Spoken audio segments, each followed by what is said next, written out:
Hello મિત્રો, સીતારામ, બાપા સીતારામ, જય શ્રી રામ. હું છું ભાવિકા કુબાવત. મારી ચેનલનું નામ છે BN કુબાવત. મારી ચેનલમાં નવા હોય તો લાઈક શેર સબસ્ક્રાઈબ જરૂર કરજો. પહેલાં આપણે ભગવાનના દર્શન કરી આવીને પછી વાતો કરશું આપણે લોકો.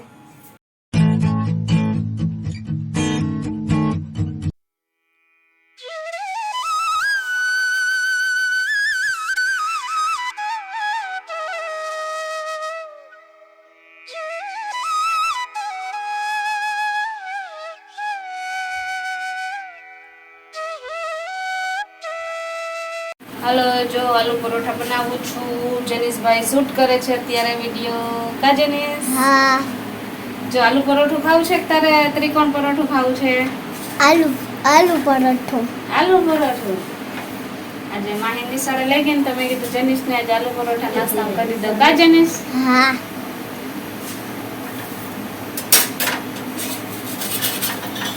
હાલો, જો ગરમા ગરમ. હાલો જેનિશ, બતાવ બધાને આલુ પરોઠા.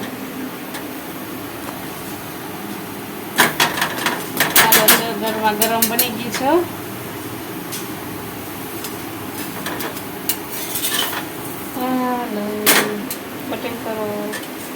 સવારે અત્યારે વાગ્યા છે 10:30 ને બધું કામ કરી લીધું છે. વરસાદ જેવું લાગે છે, હવે છાંટા આવે કે નથી આવતા. કપડાં સુકાવ્યા છે. જેનિશને જો તૈયાર કરીશ, પછી સ્કૂલની જે તૈયારી કરવાની નાસ્તાની બધી કરીશ. થોડુંક લેસન બાકી છે એ પણ કરાવી લઈશ. નાસ્તામાં આજે મેં મોસંબી લીધી હતી. સૌથી પહેલાં ઉઠીને મેં તો નાઈન ફ્રેશ થઈ અને ગરમ પાણી લીધું. જીરું પલાળતા ભૂલી ગઈ હતી. રોજની છે કહાની મારી, એટલે જીરું પલાળતા ભૂલી ગઈ એટલે ગરમ પાણી નો શેકું લઈને એને પણ સીપ પી લીધું હતું. અત્યારે થોડું કામ છે એ કરી લઉં, પછી પાછું સીડા કરી લઈશ. અને આજ તો જોઈશ મગ બાફીશ કે નહીં બાફું, આગળ જતાં તમને કહીશ શું કરીશ. હાલો, જો અત્યારે વાગ્યા છે 12:30 અને જેનિશને તૈયાર કરવાની કોશિશ કરું. એ નાવા ગયો છે. હાલે જેનનો શરમાઈ ગયો છો. હાલો, સ્કૂલે જવું છે જો જેનિશભાઈને. નાસ્તા પેટી બધુંય તૈયાર છે, પણ નાવામાંથી નવરો થાય તો ને.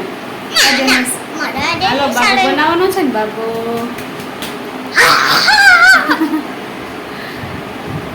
અમારી ચેનલમાં નવા હોય તો લાઈક શેર સબસ્ક્રાઇબ જરૂર કરજો.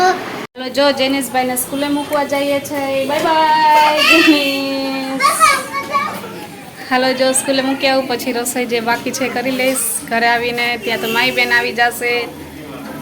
હાલો, અમે બેસી ગયા છે જમવા. બપોરના અત્યારે વાગ્યા છે 2. થોડુંક મોડું થઈ ગયું છે. ફ્રીજ સાફ કર્યું હતું. અચાનક વસ્તુ રાખવા ગઈ, ચટણી ઢોરાઈ ગઈ તો અચાનક ફ્રીજ સાફ કરવું પડે. પછી જમવા બેઠી, વળી ગંધારું થઈ જાય. આમલીની ચટણી હતી એટલે એ ધ્યાન રાખવું પડે. દૂધ ને બધી વસ્તુ હોય એટલે તાત્કાલિક ફ્રીજ સાફ કર્યું. અત્યારે જમવા બેઠા. જમવામાં લીધું છે મેં અત્યારે ફ્રૂટ. બધાએ તો શાક ને રોટલી ને જ લીધું છે. તમને લોકોને બતાવી દઉં. જો એક મોસંબી અને એક સફરજન લીધું છે. ફ્રૂટ ડીશ મારી હાથમાં જ છે અને હું લઈ લઈશ આ. અને બધા લોકો લે છે આ શાક રોટલી ડુંગળી ને છાશ. ને માઈ બેન રીસાઈને બેઠા છે. એનો વિડીયો નથી લેવાનો ને એટલે કામ આવી એને જવું છે તારક મહેતા. હજી નીતિન આવ્યા નથી, આવશે પછી વળી એને જમવાનું દઈશ. પહેલાં અમારું કરી લઈ પછી એનો વારો. જો ઉપર છે ને કપડાં સમેટવા નહોતા ને તે બધું કરવા આવી હતી સાફસૂફ ને. તે આ કબાટ જે ખાલી કર્યો છે ને તેમાં બધી વસ્તુ અત્યારે અહીંયા રાખેલી હતી. મારી કબાટમાં આલ્બમ પણ રાખેલા છે મારા. આ મારા શ્રીમતનો આલ્બમ છે કે જેમાં સાંજીના ગીત ને ગાવાના હોય. માતાજીને તેડવાના હતા એટલે એના પણ ગીત ગાવાના. બધા ભેગા થયા છે રિલેટિવવાળાને, આડોશ પાડોશવાળાને બધાય. અને બીજે દી સવારે જે દી શ્રીમત હોય તે દી પૂજા અને કરવાનું હોય. એ બધું અમે કરેલું છે. પહેલાં હું કેવી લાગતી હતી. અને તમને લોકોને આલ્બમ જોવો હોય, મારા સગાઈનો છે, લગ્નનો છે ને શ્રીમતનો ફૂલ વિડીયો કરી નાખીશ એકવાર. તમે લોકો કમેન્ટ કરો ને તો કરીશ વિડીયો એનો, બનાવીશ એક સ્પેશિયલ. એટલે તમને લોકોને પણ જાણ થાય કે કેવો છે, કેવો લાગે. જરૂરથી કમેન્ટ કરજો. અહીંયા જો અમારા 2 ભાઈઓ છે. એક નાનો છે ને એક મોટો છે. સૌથી મોટી હું છું ને પછીનો ભાઈ છે ને બીજો એક નાનકડો ભાઈ છે. 2 હવે તો મોટા થઈ ગયા, ત્યારે બહુ નાના લાગતા હતા. અહીંયા બધાય જો આ મારા નણંદ છે એ મને રાખડી બાંધે છે. મારા કાકાજીની દીકરી છે એ. અને આ મોટા બેન મને ખોરો ભરાવે છે, એટલે એને જે કરવાનું હોય ચાંદલોન વિધિની કરીને પછી ખોરો ભરીએ. અને પછી મારા મમ્મીએ પહેરામણી બધાને કરેલી. મારા સાસુ છે, અમારા કાકીજી છે, આ બીજા કાકીજી છે, અને અમારા ફઈજી છે, અને ઓલાય કાકીજી. અને આ હેત છે. હેત કેવો લાગે છે, નાનો બેબી જેવો. અને આ હું છું, અને મારા મમ્મી છે, મને સાડી આપે છે, એનો પોઝ છે. અને શ્રીમતના જ આલ્બમમાં મારે માહી વર્ષ દિવસની થઈ હતી ત્યારે અમે જન્મદિવસ ઉજવેલો હતો, એટલે એનો છે વિડીયો. એટલે સોરી ફોટા છે એના. અને આ કેક છે માહીનું બર્થડેનું. ને આ અમારો મેરેજ આલ્બમ છે.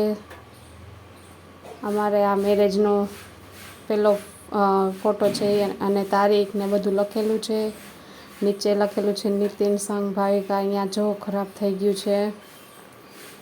આ અમે પછી પડાવેલા હતા ફોટા, લગ્ન પછી તરત જ 2-3 દિવસ પછી. અને અહીંયા પછી માંડવાની વિધિનો છે આ જે છે આલ્બમ. ને આ પેપર રાખવું પડે, નકર છે ને ચોંટી જાય છે ફોટા. એટલે આવી રીતના અમે જુગાડ કરેલા છે. અને બપોર પછી અમે પ્લાન બની ગયો, એટલે અમે લોકો જઈએ છીએ ત્યારે રણુજા.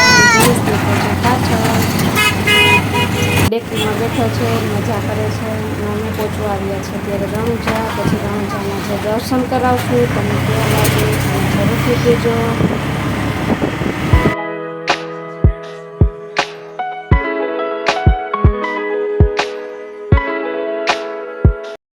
જો આ છે રણુજા, અને ભગવાનના દર્શન કરીએ છીએ.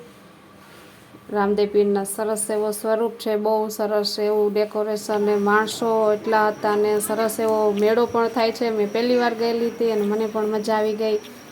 અને જુદા જુદા બધા મંદિર છે. અને અમે અહીંયાથી મેળામાં જાશું. છોકરાઓને રમકડા લેવા એટલે લઈ લેશે. અને અત્યારે કરી લઈ દર્શન. અને અમે પ્રસાદી પણ અહીંયા જ લઈ લીધી હતી. એટલે જમવામાં હતું ખીચડી ને શાક ને બુંદી હતું. બહુ મજા આવી ખાવાની, ખીચડી ને શાક ને બધુંય. આ બધાય મંદિરના દર્શન કરી. અને અમે હવે અત્યારે મંદિરના બહારના ભાગમાં ઊભા છે. જો કેટલા બધા લોકો અહીંયા બેઠા છે. સાંજનો સમય હતો તો એ પણ બહુ મજા આવી ગઈ હતી. અને એનો નજારો જ કંઈક અનોખો હતો, કેવો સરસ લાગે છે. હાલો, અમે આ ભાઈની સ્ટોલે આવી ગયા છે. બોલો તમારું નામ? તિલાવત હિતેશ, બાણુગર વાળા કા? ફૂલ ફેમિલી બેઠું છે બધાય. જો ચાના કારીગર બેઠા. સાંભળો કે નહીં? સાંભળવા નહીં હાંધા? અહીંયા 2 મેમ્બર્સ બેઠા છે. જો અમે નથી ખાતા.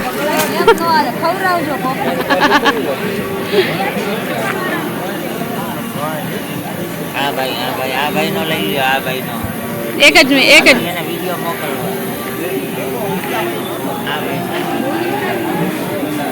હાલો, આ ભાઈ કોણ છે? રસોઈયા. ક્યાંના રસોઈયા? હા, મંદિરની સેવા કરે છે, અહીંયાના છે. તમારું નામ કયો, એટલે તમને કોક આવે કોન્ટેક્ટમાં. જયસુખભાઈ પટેલ, મુંગરા. બોલવાનું ગયા છે.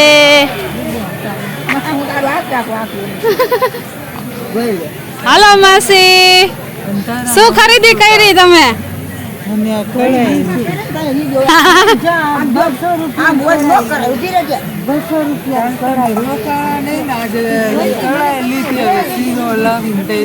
એમ શીરો ખવડાવો. હાલો માસી, તમારા ઘર કાલ પહોંચી જશું અમે. હાલો મામી, મમ્મી. હાલો, બધા મેળો કરી આવ્યા ને બધા બેઠા છે ક્યાં પ્રસાદી લઈને. તો સાંજે વિડીયો નથી લીધો. સવારે જો જેનિસ ગાડી અકાલે છે અને મેળાની મોજ માણે છે. તમને અમારો વિડીયો કેવો લાગ્યો જરૂરથી કહેજો. Bye bye, Sitaram.